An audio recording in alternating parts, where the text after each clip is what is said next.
Okay, Assalamualaikum warahmatullahi wabarakatuh. Kita akan masuk kepada bab 2, jirim dan struktur atom.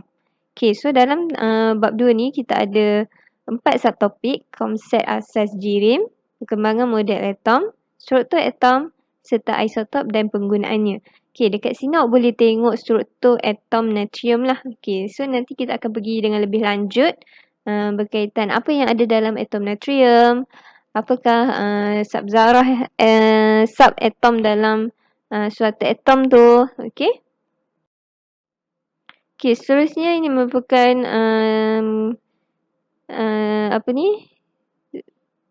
subtopik-subtopik yang akan kita pelajari dalam topik ini.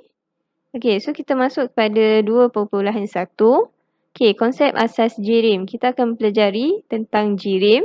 Okey, macam mana perubahan keadaan jirim berlaku serta bagaimana nak menentukan takat lebur dan takat beku naftalena melalui aktiviti. So sepatutnya 2.1.3 ni awak akan buat eksperimen. Okay, so jirim ni awak dah pelajari di tingkatan 1. Okay, apakah maksud jirim? Okay, jirim adalah satu bahan yang mempunyai jisim dan memenuhi ruang. Okay, jirim diperbuat daripada zarah yang halus dan seni. Okay, 3 jenis zarah adalah atom, ion dan molekul. Jirim juga wujud dalam keadaan pepejal, cecair dan gas. Okay, poin yang penting kat sini adalah jenis zarah iaitu atom, ion, molekul. Keadaan zarah, pepejal, cecair dan gas. Okay. Seterusnya pengelasan jirim. Okay. Jirim boleh wujud dalam bentuk unsur. Okay.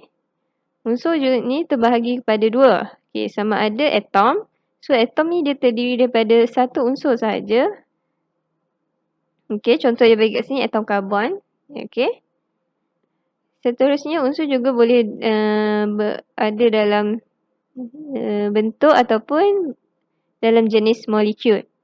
Okay, molekul bagi unsur dia terdiri daripada 2 atau lebih atom bagi unsur yang sama. Okay, contohnya oksigen. O ada 2. Okey. Dia terdiri daripada 2 atau lebih atom daripada unsur yang sama. Okey, seterusnya sebatian pula terbahagi kepada 2 molekul atau ion. Okey, molekul ni dalam sebatian, sebatian ni bukan campuran 2 atau lebih unsur lah. Okey, manakala unsur ni terdiri daripada satu unsur sahaja. Okey, sebatian digabungan 2 atau lebih unsur. Okey, dalam satu bahan tu. Okey, manakala molekul di bawah sebatian dia terdiri daripada 2 atau lebih unsur. Okey. Contoh dia bagi kat sini H2O. Okey, kat sini H2O membawa maksud atom hidrogen ada 2, atom oksigen ada 1. Okey, so kat sini hidrogen ada 2, oksigen ada 1. Okey. Jadi perbezaan molekul sebatian dengan molekul daripada unsur ni adalah molekul daripada unsur dia terdiri daripada unsur yang sama. Okey. Manakala molekul di bawah sebatian pula dia terdiri daripada 2 atau lebih unsur. Okey, maksudnya terdiri daripada unsur yang berbeza lah. Okey, ion pula dia terdiri daripada 2 atau lebih unsur yang mempunyai charge. Okay, nanti kita akan masuk dengan lebih lanjut macam mana boleh terjadinya ataupun boleh terbentuk ion ni. Okey, dekat sini kita akan lihat bagaimana perubahan keadaan jirim. So, jirim boleh berubah daripada pepejal. Okey, yang ni susunan zarah dia. Okey, untuk lukis susunan zarah. Okey, cukup awak buat 9 biji bulatan ni. Okey. Dan lagi satu, awak kena pastikan jangan bertindih. Okey. Dan jangan ada jarak lah. Okey, sebab pepejal ni dia susunan dia rapat dan teratur. Okey. Seterusnya, daripada pepejal boleh berubah kepada cecair. Okey, seterusnya dia boleh berubah kepada gas. Dan juga sebaliknya. Okey, gas boleh berubah kepada cecair, cecair boleh berubah kepada pepejal. Okey, setiap perubahan itu ada nama proses dia. Okey, sorry. Lagi satu, gas apabila dikenakan haba yang tinggi, dia boleh berubah menjadi plasma. Okey, plasma ni dia terdiri daripada ion bercas positif, negatif dan juga unsur-unsur lain. Okey, kalau tengok kat sini, susunan zarah untuk gas, cecair dengan pepejal ni, dia terdiri daripada satu atom sahaja. Okey, dapat? Okey. Kita tengok dalam proses daripada pepejal kepada cecair, dia akan melalui proses peleburan. Okey, cecair kepada gas, dia akan melalui proses pendidihan atau penyejatan. Okey, beza dia pendidihan apabila ada sumber haba, okey, api dan sebagainya, bansen bena. Okey. Jika tiada unsur haba, okey, dia akan melalui proses penyejatan. Okey, macam kita jemur baju yang basah, okey, dia akan mengalami proses penyejatan. Okey, gas kepada cecair akan mengalami proses kondensasi, cecair kepada pepejal proses pembekuan, gas kepada pepejal peendapan.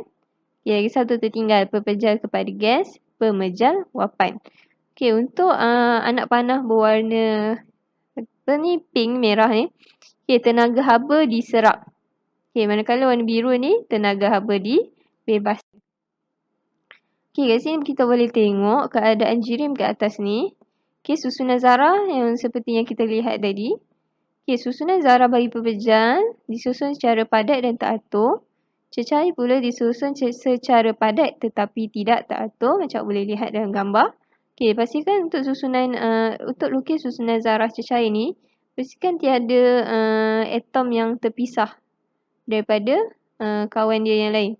Okey, sebab yang itu dia akan dikira sebagai susunan zarah bagi gas. Okey, boleh. Okey, manakala untuk gas, zarah berjauhan antara satu sama lain. Okey, manakala dari segi tenaga kinetik, bagi pepejal adalah rendah, cecair lebih tinggi berbanding pepejal. Bagi gas, tenaga kinetiknya adalah sangat tinggi sebab dia boleh bergerak dengan bebas dan laju.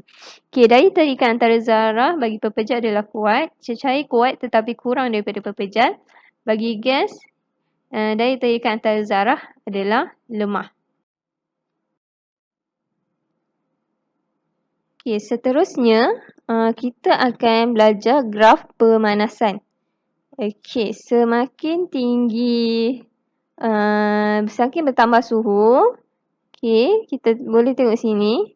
Semakin bertambah suhu, perubahan keadaan jirim dapat diperhatikan. Okey, so daripada A kepada B ni, ianya adalah keadaan jirim adalah pepejal. Okey, pada titik B kepada C, keadaan jirim adalah pepejal dan cecair. Okey, maksudnya dia perubahan daripada pepejal dia nak pergi cecair. Jadi keadaan dia mestilah campuran pepejal dan cecair. Okey, CD keadaan jirim adalah cecair, DE cecair dan gas, EF adalah gas. Okey, so kalau tengok graf menaik, dia adalah graf pemanasan. Okey, dekat sini perubahan daripada pepejal kepada cecair, dekat sini adalah takat lebur. Okey, manakala DE ni pula adalah takat didih. Okey, so apa yang dimaksudkan dengan takat lebur? Takat lebur adalah suhu tetap. Maksudnya tiada kenaikan suhu ataupun tiada pertambahan suhu. Okey, di mana suatu pepejal berubah sepenuhnya menjadi cecair. Okey, takat didih pula suhu tetap di mana satu cecair berubah menjadi gas. Okey, kat sini. Okey. Untuk AB, kat sini AB, CD dan juga EF, tenaga haba yang diserap menyebabkan tenaga kinetik akan bertambah dan zarah bergetar dengan lebih cepat. Sebab itu berlakunya perubahan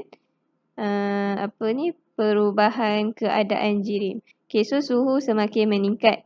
Manakala bagi BC dan juga DE, tenaga haba yang diserap digunakan untuk mengatasi daya tarikan antara zarah supaya pepejal berubah menjadi cecair. Okay, dekat BC.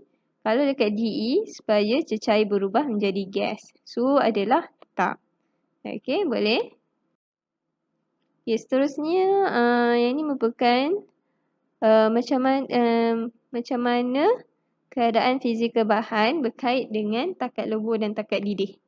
Okay, so kalau kita tengok kat sini, okay, bahagian ini keadaan jirim adalah pepejal. So, bila dia sampai dekat takat lebur, keadaan jirim adalah pepejal tambah cecair. Okay, kemudian dia akan jadi cecair sampai je pada takat didih. Dia akan berada dalam keadaan cecair dan gas. Seterusnya dia akan menjadi gas. Okay, yang ini adalah semakin meningkat suhu. Okay, seterusnya kalau graf menurun, ini merupakan graf penyejukan. Okay, so sekarang kita tengok kat sini, perubahan daripada cecair kepada pepejal. Okay, dekat sini adalah takat beku. Okay, takat beku adalah suhu tetap di mana suatu cecair berubah sepenuhnya menjadi pepejal. Okay, PQ, kat sini PQ ni cecair dan juga RS pepejal yang ni. Okay, apa yang berlaku? Haba dibebaskan ke persekitaran oleh zarah-zarah dalam cecair.